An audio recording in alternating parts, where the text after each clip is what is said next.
So what I would recommend if you're trying to figure out another source, I'm going to give you guys all one idea that I think all of you didn't say that would be really easy for you to add more leads. Okay, so write this down.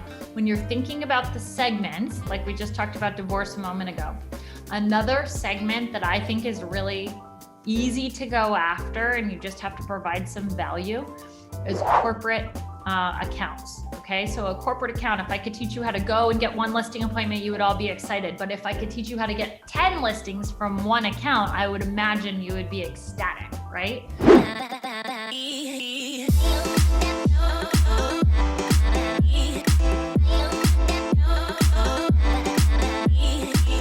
I think the coolest part, click on the little sandwich button, scroll down, you can see your members, all the events, but the mini master classes, that's what's going to set this apart, along with the master classes that are coming.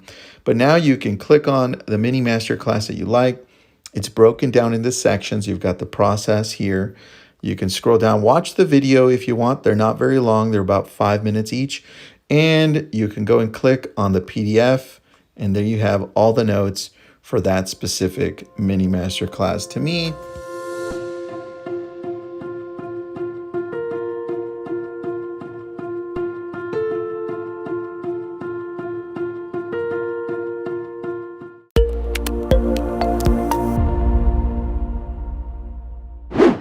So guys, Mike is going to be joining us in a moment, but I'm Keri Shull, and I figured I would jump on live with you guys and answer any questions you have about growing your real estate business. Little bit of background about me. I have a large team in the Washington, D.C. area. We're close to 650 transactions this year, which we're proud of because it's been a really hard year. And I know you guys are struggling through a tough year as well. So any questions that you guys have, I just wanted to jump on now and start to answer them. Try and think marketing, lead gen, how to structure your appointments, anything that would help to talk to somebody who has a lot of experience and has been on a lot of appointments, and also really loves focusing on helping agents grow their business. So try and be brave, be bold, ask me anything. Where are you getting the majority of your leads these days? Okay, so is it okay if I'm a little controversial, Jake? Are you going to give me permission here? Yes. Awesome. Okay, so in the olden days, I got a ton of leads through realtor.com and Zillow, right? And some of you are like, I've been really focused on driving leads through different sources. So a lot of what we're focused on now is Facebook, Google, YouTube, like the common, what a lot of people are doing. We're also using Ylopo, and they have been converting. I think last week I was asking for metrics from my team. We had 13 appointments out of 28 leads. So we've had very high conversion to lead on that source. We were really, really struggling because part of my philosophy is you have to have a lot of what I call pillars of success, right? They're pillars that create reoccurring leads for you. And at different points in your business, my opinion is those pillars should be different. So a lot of us start out and we have a really strong referral business. We have past clients that we work with. We have our SOI, right?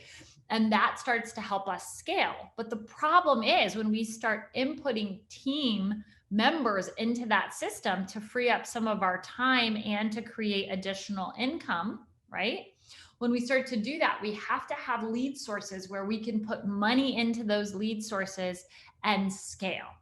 And that's the part where a lot of people fall down when they're growing a team, right? Because they want to get business through the ways they've always got business. And let's face it, if you're meeting with a friend of yours, let's imagine your best friend from college, right? It's going to be a different conversation you have to convert that person to a closed lead versus someone that's a cold lead that's coming from a Zillow, right?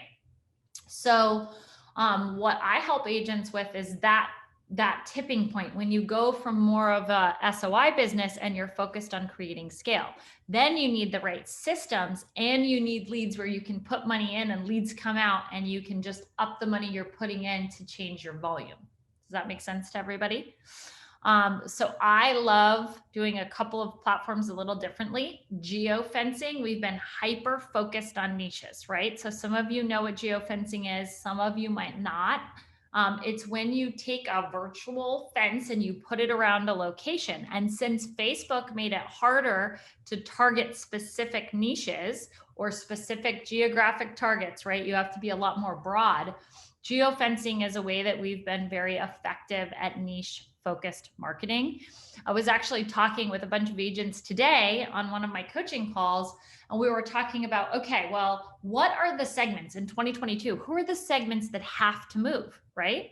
And the first idea we came up with is people who are getting divorced, right? It's a sad thing. And we as agents have the opportunity to serve people when they're at a place where they're struggling, right? In life. Some of their dreams, some of what they thought was going to happen in their life is changing. And so it's a place where an agent can make a big impact, and it's somebody who has to move, because if they're getting divorced, they likely don't want to stay in the same house with their significant other, right? So in 2022, how do you segment? How do you find those people? And in the old days, before I did geofencing, I actually hired a virtual assistant. I got a list of all of the divorce attorneys in the Washington, D.C. area. And then I recorded a video series where I was focused on, and you guys could do the same thing. Or if you have time right now on your hands, because the transactions aren't taking as much of your time, you could spend a few hours, do this research, have a list of the divorce attorneys. And what I did, the very top ones that I found that seemed to be doing a lot of business in my area, I called them. I tried to find a past client or a community member, somebody that I knew, to send an introduction that I knew had been divorced, right? And then I thought, well, if I do an educational series with divorce attorneys, I'll learn a lot about how to support clients, and I can ask questions that I would want to know if I were in that situation. So I called some of the top divorce attorneys. I actually did a FaceTime live. So I would have a videographer with me, but then on an iPhone, super simple. Anybody can do this easily. I would go live and I would ask tons of questions. And then I was able to segment that and utilize that to market, do email drips, do things to attract other people who are going through that so they could learn from my content. And social media is a really easy way to push that out and ask people who are in your sphere or your past clients to share it with people they might know that are going through a divorce, right? Then in my 2022 business, now that we're using geofencing, I can actually geofence the divorce offices. And I'm just executing on this strategy right now. I can take the people who are coming in and out of the office every day, and I know that those are likely the attorneys.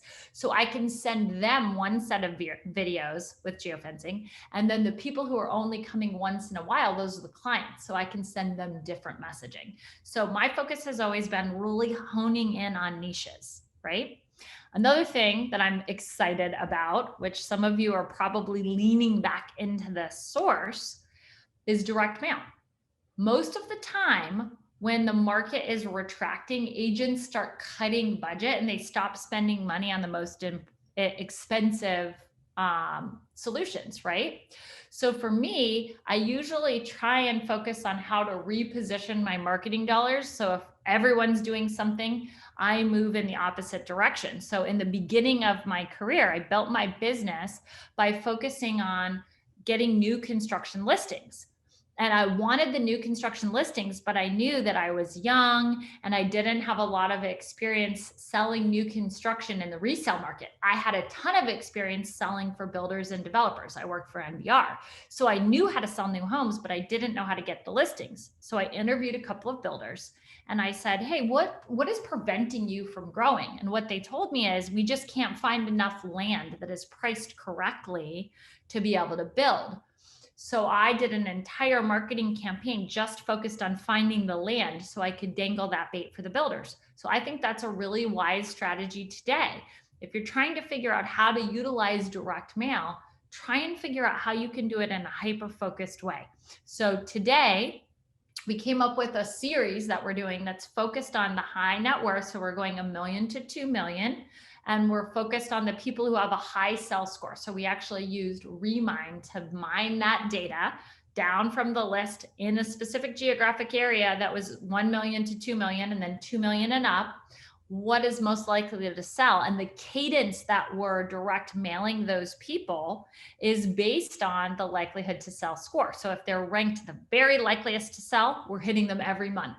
If they're ranked in the B category, which means that they're probably somewhere around 3 to 6 months, then we're just hitting them every other month, right? And as they move closer to an A, we'll start hitting them every month because we want to be top of mind for them when they get to the point that they're ready to sell. So I hope some of those ideas, can you please repeat the software? Absolutely, Lorena. We're using Remine.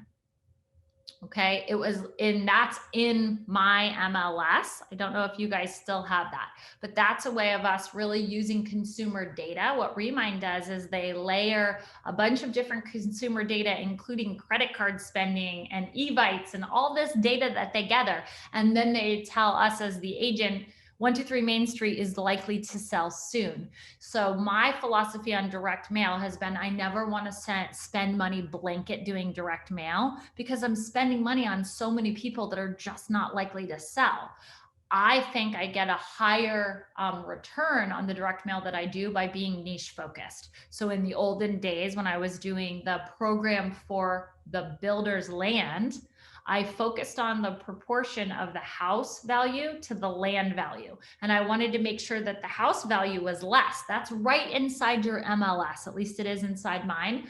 And so once I got that ratio down, then I would send a series of 3 letters. And the letters would explain that we have a cash buyer that wants to buy their home. And we got a ton of responses from that. And it's been a very, very successful program that has enabled us to get those new construction listings, right? So I hope that's helpful. Molly, you have a question. Do you order your postcards through Remine?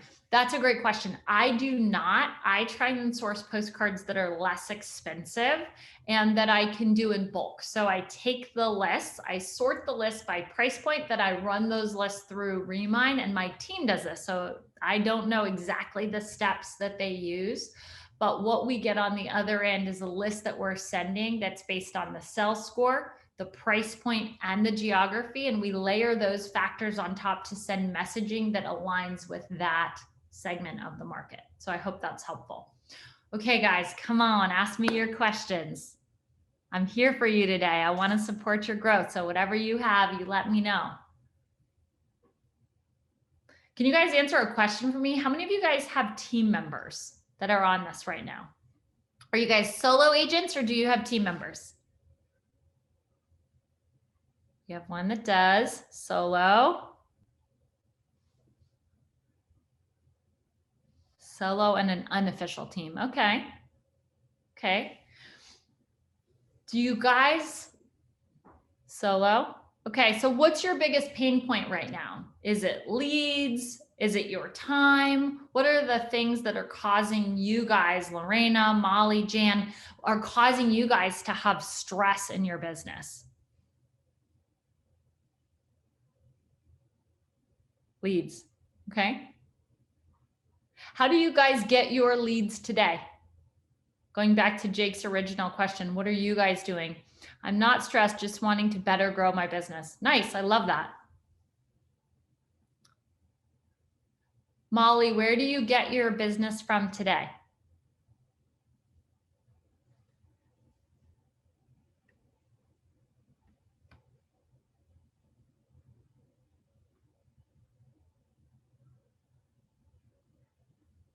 Okay, so you get leads through Realty Group. Got it. Where do you hire VAs? Alvin, great question. Facebook, Google pay-per-click, Ylopo, and other sources. Team with lenders.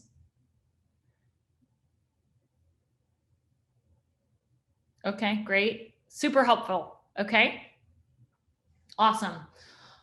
So what I would recommend if you're trying to figure out another source, I'm going to give you guys all one idea that I think all of you didn't say that would be really easy for you to add more leads. Okay, so write this down. When you're thinking about the segments, like we just talked about divorce a moment ago, another segment that I think is really easy to go after, and you just have to provide some value, is corporate accounts. Okay. So a corporate account, if I could teach you how to go and get one listing appointment, you would all be excited. But if I could teach you how to get 10 listings from one account, I would imagine you would be ecstatic, right?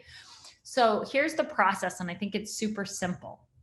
If you're somebody who wants more listings, right? And some of you would argue right now, oh, I don't want more listings because listings are hard to sell. I'd rather have more buyers. Well, stick with me for a minute, because I believe if you have listings, you can generate buyers, and you can do that through sign calls.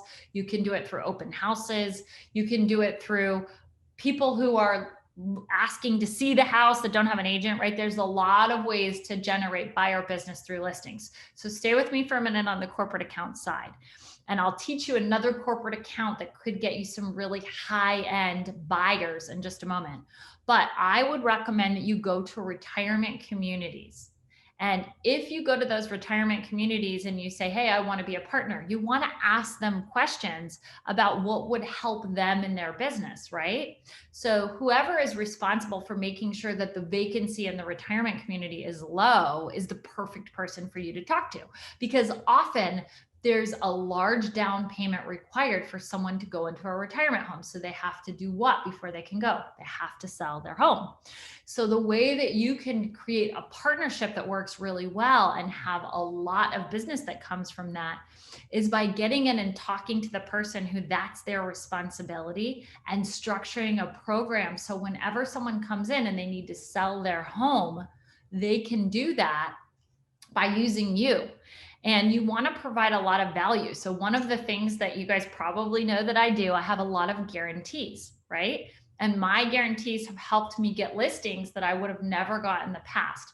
So if I were structuring a guarantee that would make me a great partner for a retirement community, I would say, listen, a lot of senior citizens are worried about the time frame that it's going to take to sell their home and the hassle and stress. And so we have a stress-free guarantee, where if someone lists their home with us and we're not able to sell it in the first 30 days, we'll give you the insurance policy that will sell the home for free. Some of you are like, Keri, are you crazy? You're going to sell the home for free. Well, what's nice about having a program like that is the seller can opt into that program, or they don't need to opt into it. So that gives you the ability to set the price and help them with how their home needs to look in order to qualify for that guarantee, right? But from the perspective of the referral source, which is the retirement community, they want to make sure that they're partnering with someone that's going to create results, right? And if you're going out and you're presenting to them how you're going to make a difference for their clients and make the process easy, a lot of them don't even have a real estate agent that's ever presented that to them. So it's an easy conversation. And the biggest thing that you need to do to get those leads is just take action. That's it. That's all you need to do. Let's see here. Thank you, Jake. Thank you very much. Okay, you guys want to know the buyer side one that's really easy? And I've done it myself. Anybody want to know how to get high-end buyers? Likely their price point in my area for these buyers, I haven't worked with anyone whose price point isn't over 800,000. It depends on your market, but this is the cream of the crop buyer, okay? So all of you guys are familiar with doctor loans, right? And doctors can get 100% financing. Is everybody familiar with that? Yes? Give me a yes in the chat so I know you are here. Yes, thank you, Jake. Okay, Lorena, awesome. Okay, so here's what I learned early in my career. Alvin, Molly, all right, guys, thank you, Alvin. So I would go to the hospitals in my area and I would not just go cold. It's very simple. What I would do is go to my past clients that were doctors, and you guys all have clients that you've worked with or people that you know. It doesn't have to be a past client. It just has to be somebody who believes in your ability to create results, right? I sent an email to 3 of my past clients that were all doctors. They knew each other. I didn't even send them an individual email, 3 of them. I put them in an email and I said, introduction, please. And then I just said, hey, can you guys please introduce me to the person at the hospital that's in charge of recruiting new doctors? And they said, sure. I got 2 introductions. One of them flaked on me, which was fine. Of the 2 introductions that I got, I was able to meet with one of the people, and she actually said, hey, my best friend is opening a new hospital down the street and they're recruiting tons of doctors. And so I went, and instead of calling myself a real estate agent, I said that I was a community liaison, and I specialized in the area around the hospital. And what my role would be is to take the burden off of the recruiter. Because guess what would happen? The recruiter would have the doctor interviewing with all of these people while they were in town to make sure they were a good fit for the hospital, right? But a lot of times they would have a significant other that came, and then the recruiter would get stuck out showing the significant other the community. And I would be happy to take that role. Anyone agree? Right? So I ended up getting one hospital from that introduction. I got the hospital from the original introduction, but what I got was another introduction to a brand new hospital, and I got a ton of referrals from that. And then the largest hospital in our area, because I already had the other hospitals, I went to them and I said, I have a program. I work in this hospital and this hospital, and I think it would also benefit your recruiters and save them time and give them more ability to spend time actually closing the doctors, which the return to the organization makes sense, right? So then, does everybody agree that you guys can do this? You can find a doctor that introduces you to the recruiter at the hospital. It's easy, right? And they just want someone capable. And so they would call me every time a doctor was coming to town. They would send an introduction in advance. I would ask about what was important to them. And one of my tricks, guys, I care deeply about creating results for the client. And so I would ask about the activities that their kids were involved in, right? I would say, okay, you have a son that does gymnastics, how many days a week? Let's make sure that we factor that into your commute in the area. I would learn all about their family, and I'm sure you guys do this too, but it would set it up so that I knew exactly how to tour them from the community. And then I would be able to communicate with the hospital to let them know, yeah, I think this person's really serious. It seems like a really good fit. And they would tell me the same, right? So we had a relationship where we were really helping to get those doctors grounded and feeling good. We got a ton of business from doing that. So if you're looking for some sources like this that I'm talking about, that you can have one conversation and it can open up tons of opportunity, the biggest barrier is just not taking action. That's it. We've just talked about it. Tomorrow, you could ask a few doctors for introductions. And by the end of next week, you'd be going to have an initial appointment, right? And they're going to be recruiting people all of the time. So it's a constant flow of opportunity. So I hope you all take action on that. Okay, we have 4 minutes left. We have 4 minutes. Who has one more question? Yes, you can do that with any company, any company. It's just that I did it with hospitals first, because one of my mentors said, hey, you should do this with hospitals. And I listened and I took immediate action. So I hope you all take immediate action. If you know somebody who's in charge of recruiting at any corporation, you can do that. And here was my vision, by the way, for the next level of evolution. And I'm working on this now. I actually decided, well, if I have lenders that are doing doctor programs, the nurses are supporting the success of the hospital, the janitors, the admin, everybody's supporting the success of the hospital.